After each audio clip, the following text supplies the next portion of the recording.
Hello friends. आज हम नए टॉपिक के साथ शुरुआत करने वाले हैं और आज के टॉपिक्स हैं हमारे thunder strike in India and second topic is language.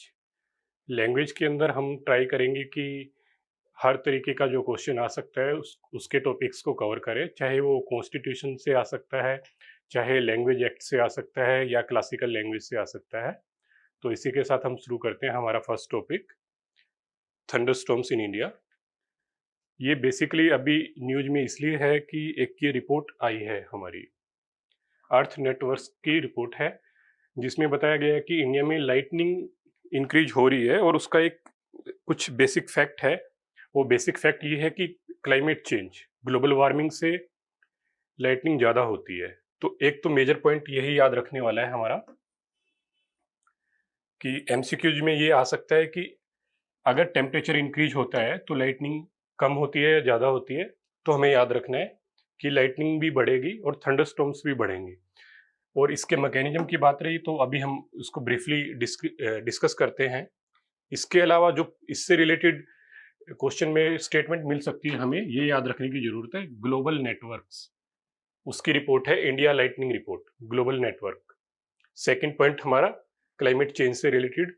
Third, ऐसा लिख सकते हैं कि सबसे ज़्यादा लाइटनिंग जो है किस स्टेट में मिली है, ये नाम चेंज कर देंगे, वेस्ट बंगाल की जगह कर्नाटका रख देंगे, कुछ और रख देंगे। तो हमें ध्यान रखने की ज़रूरत है कि सबसे ज़्यादा वेस्ट बंगाल में, ताकि स्टेटमेंट को एलिमिनेट करने में हेल्प मिले हमें। इसके अलावा एक और इससे रिलेटेड पॉइंट है जो याद रखना चाहिए।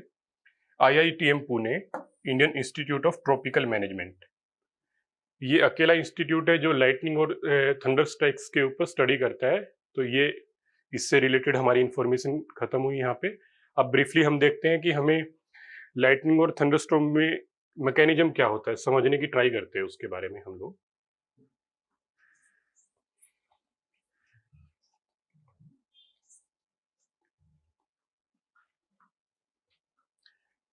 जनरली होता क्या है कि जब आपका ग्राउंड है, ये समर में ग्राउंड हीटअप होता है तो मॉइस्चर राइज करता है आपका, मॉइस्चर प्लस हीट।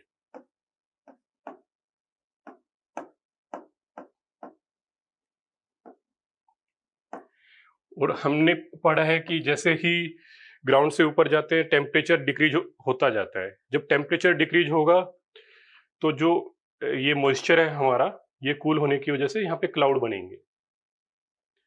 क्लाउड बनेंगे तो क्लाउड बनने के टाइम पे प्रोसेस ये रहता है कि फर्दर राइज होते हैं कुछ मॉलिक्यूल्स, तो आइस क्रिस्टल में कन्वर्ट होते हैं। और जैसे ही इनकी हाइट बढ़ती जाती है, ये बड़े आइस क्रिस्टल में कन्वर्ट होने लगते हैं। तो अब होता ये है कि बड़े वाले आइस क्रिस्टल अपने वेट की वजह से नीचे आना शुरू कर देते हैं और इसी तरीके से छोटे वाले आइस क्रिस्टल्स ऊपर जा रहे होते हैं। तो आपस में जब ये टकराते हैं तो यहाँ पे चार्जेज क्रिएट होते हैं। जब चार्जेज क्रिएट होते हैं तो वो इस तरीके से अलाइन होते हैं कि नेगेटिव चार्जेज किसी भी क्लाउड के बॉटम पे इकट्ठे होते हैं और पॉजिटिव यहाँ पे अपर साइड में। और लाइटनिंग का मेन मैकेनिज्म है कि दो चार्ज्ड एरिया जब एक दूसरे से टकराते हैं तो न्यूट्रलाइज होने की वजह से इलेक्ट्रोस्टैटिक डिस्चार्ज होता है, जिसकी वजह से लाइटनिंग होती है। और इस लाइटनिंग की वजह से जब जो शॉक वेव्स प्रोड्यूस होती हैं वो हमें सुनाई देती है, उनको हम थंडर बोलते हैं। तो ये ओवरऑल मैकेनिज्म है। प्रॉब्लम तब आती है जब ये वाला चार्ज और ग्राउंड हमारा कंपैरेटिवली पॉजिटिवली चार्ज्ड है, जब ये ग्राउंड पे आने के लिए ट्राई करता है और जब अर्थ पे स्ट्राइक करता है तो हमें इसके साइड इफेक्ट्स देखने को मिलते हैं in the form of fire in the buildings और damage to life and the property. तो इसीलिए ये इंपॉर्टेंट हो जाता है। ये क्वेश्चन भी आ सकता है आपका। तो ये मैकेनिज्म सिर्फ आपको समझने की जरूरत है, और डायग्राम की फॉर्म में अगर कहीं पे आता है मेंस वगैरह में तो आप इसको बना के समझा भी सकते हैं कि रियली ये ऐसे काम करता है। जो हमारा ये लाइटनिंग होती है ये इंट्रा क्लाउड भी होती है। अगर ये एक ही क्लाउड में दोनों चार्ज एक दूसरे से न्यूट्रलाइज हो रहे हैं तो ये इंटर क्लाउड भी हो सकती है कि यहाँ पे कोई दूसरा क्लाउड है और ये चार्जेज न्यूट्रलाइज होने की ट्राई कर रहे हैं आपस में। और जो सबसे हार्मफुल है हमारे लिए वो होती है क्लाउड टू अर्थ वाला।